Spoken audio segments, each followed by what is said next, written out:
जी अस्सलाम, आज मैं अलीपुर खिदमत सेंटर पुलिस आया हूँ। सबसे पहले तो आईजी साहब उस्मान साहब का शुक्रगुजार हूँ कि उन्होंने जनाब ये मरकज़ का काम काज के लिए जो स्टाफ उन्होंने किया है ये बहुत पोलाइटली है। और सबसे पहले बैठने को कहते हैं, ठंडा पानी का इंतज़ाम पिलाते हैं, उसके अलावा 5 से 7 मिनट में फ़ौरन काम कर देते हैं। मैं भी एक अलीपुर के शहरों से ज़फ़र हुसैन ज़ैदी मेरा नाम है। आज मकान किराए के सिलसिले में आए हुए इन्होंने बहुत कोऑपरेट किया, इनकी मेहरबानी है।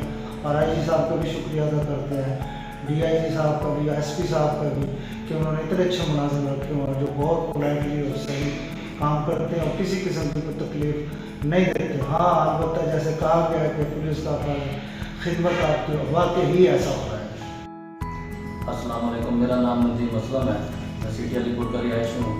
हम आईजी पंजाब उस्मान अनवर साहब का शुक्रिया अदा करते हैं कि जिन्होंने आवाम की सहूलत आसानी के लिए खिदमत मरकज़ अलीपुर का क़याम किया। खिदमत मरकज़